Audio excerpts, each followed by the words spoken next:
Hello everyone, welcome back to my YouTube channel. Hi hello ನಮಸ್ಕಾರ ಎಲ್ಲರಿಗೂ. ಇವತ್ತು ಗಣೇಶ ಚತುರ್ಥಿ, ಎಲ್ಲರಿಗೂ ಗೊತ್ತಿರೋ ಹಾಗೆ ಎಲ್ಲರಿಗೂ ಗಣೇಶ ಚತುರ್ಥಿಯ ಹಾರ್ದಿಕ ಶುಭಾಶಯಗಳು. ನಾವು ಸಿಂಪಲ್ ಆಗಿ ಮನೆಯಲ್ಲಿ ಗಣೇಶ ಚತುರ್ಥಿಯನ್ನು ಹೇಗೆ ಆಚರಿಸ್ತಾ ಇದ್ದೀವಿ ಅಂತ ಈ ವ್ಲಾಗಲ್ಲಿ ತೋರಿಸ್ತೀನಿ. ನಾವು ಗಣೇಶ ಏನು ತರಲ್ಲ, ಮನೆಯಲ್ಲಿ ಪ್ರತಿ ವರ್ಷವೂ ತರಲ್ಲ. ಸೊ ಹಾಗೆ ಒಂದು ಪೂಜೆಯನ್ನು ಮಾಡಿ ಗಣೇಶನಿಗೆ ಪ್ರಿಯವಾದ ಎಲ್ಲ ತಿಂಡಿ ತಿನಿಸು ಎಲ್ಲದನ್ನು ಮಾಡಿ, ಲೈಕ್ ಚಕ್ಲಿ, ಕರ್ಜಿಕಾಯಿ, ಹಾಗೆ ಅತ್ರಾಸ, ಹೀಗೆ ಸ್ವಲ್ಪ ತಿಂಡಿ ತಿನಿಸುಗಳನ್ನು ಮಾಡಿ ತಿಂತೀವಿ ಅಷ್ಟೇ. ಆಮೇಲೆ ಇಲ್ಲೇ ಒಂದೆರಡು ಸಾರ್ವಜನಿಕ ಗಣಪತಿ ಇದೆ, ಅದನ್ನು ನೋಡ್ಕೊಂಡು ಬಂದು ಊಟ ಮಾಡೋದು ಅಷ್ಟೇ. ಸೊ ಅದನ್ನು ನಿಮ್ಮ ಜೊತೆ ಕೂಡ ಶೇರ್ ಮಾಡ್ತೀನಿ ಇವತ್ತು, ನೋಡ್ಕೊಬನ್ನಿ. ಈಗ ಫಸ್ಟು ಗಣಪತಿ ದರ್ಶನ ಮಾಡ್ಕೊಂಡು ಬರೋಣ ಅಂತ ಇಲ್ಲಿ ಹೋಗ್ತಾ ಇದ್ದೀವಿ. ಹುಲೇಕಲ್ ಅಂತ ನಮ್ಮೂರ ಹತ್ರನೇ ಇರೋದು.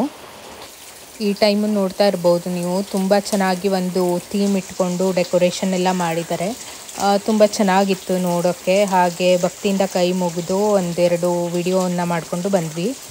ನೀವು ನೋಡ್ತಾ ಇರ್ಬೋದು, ಇಲ್ಲಿ ಬ್ಯಾನರಲ್ಲಿ ಮೆನ್ಷನ್ ಮಾಡಿದ್ದಾರೆ, ಶಾಲಾ ಮಕ್ಕಳಿಗೆಂದೇ ಸ್ವಲ್ಪ ಸ್ಪರ್ಧೆಗಳನ್ನು ಏರ್ಪಡಿಸಿದ್ದಾರೆ. 29ರಿಂದ 1ನೇ ತಾರೀಕು ತನಕ ಇದೆ. ಹಾಗೆ 2ನೇ ತಾರೀಕಿಗೆ ವಿಸರ್ಜನೆ, 27 ಇವತ್ತು ಪ್ರತಿಷ್ಠಾಪನೆ. ಸಾರ್ವಜನಿಕ ಗಣಪತಿ ದರ್ಶನ ಮಾಡಿಕೊಂಡು ಮನೆಗೆ ಬಂದ್ವಿ. ಮನೆಯಲ್ಲಿ ಕೂಡ ಸ್ವಲ್ಪ ಪೂಜೆ ಇದೆ, ಪೂಜೆ ಆದ ತಕ್ಷಣ ಊಟ ಅಷ್ಟೇ. ಭಾರಿ ಡೇಂಜರ್.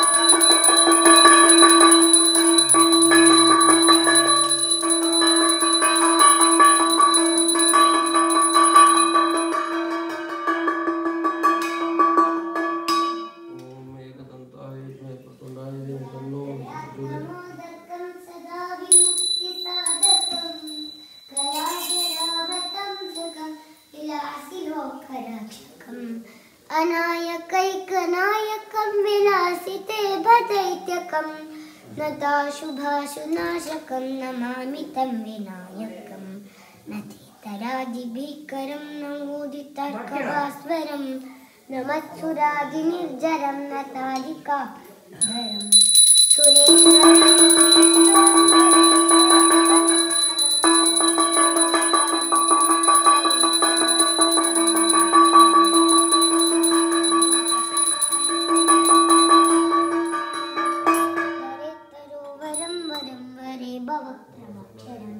कृपाकरं क्षमाकरं मुदाकरं यशस्करं नमस्करं नमस्कृतं नमस्करोमि भास्करम् अकिञ्चनार्तिमाजनं चिरं तनोक्तिभाजनं पुरारिपूर्वनन्दनं सुरारिगर्वचर्वणं प्रपञ्चनाशभीषणं धनञ्जयादिभूषणं कपोलदानवारिणं भजे पुराणवारिणं नितान्तकान्तदन्तकान्तिमन्तकान्तकात्मजम् अचिन्त्यरूपमन्तहीनमन्तराय कृन्तनं हृदन्तरे निरन्तरं हृदन्तनेव योगी. ಈಗ ಪೂಜೆ ಎಲ್ಲ ಮುಗೀತು. ಇಲ್ಲಿ ಮನೆ ಹಿರಿಯರು ಪ್ರಸಾದ ಕಡಿಯನ್ನು ಕೊಡಬೇಕು ಎಲ್ಲರಿಗೂ, ಹಾಗೆ ಪ್ರಸಾದವನ್ನು ಎಲ್ಲರಿಗೂ ಕೊಡಬೇಕು. ಸೊ ಅದು ನಡೀತಾ ಇದೆ ಇಲ್ಲಿ. ಹಾಗೆ ಅಪ್ಪ ಪ್ರಸಾದ ಕಡಿಯನ್ನು ತಗೊಂಡು ಇಲ್ಲಿ ಅಮ್ಮ ಫಸ್ಟು ಹಿರಿಯವರಿಗೆಲ್ಲ ನಮಸ್ಕಾರ ಮಾಡಿ, ಕೊನೆಗೆ ಅಪ್ಪನಿಗೆ ಕೊಟ್ಟಿದ್ದು ಪ್ರಸಾದ ಕಡಿಯನ್ನು ಅಮ್ಮ ನಮಸ್ಕಾರ ಮಾಡಿ ಅಮ್ಮ ತಗೊಳ್ಬೇಕು.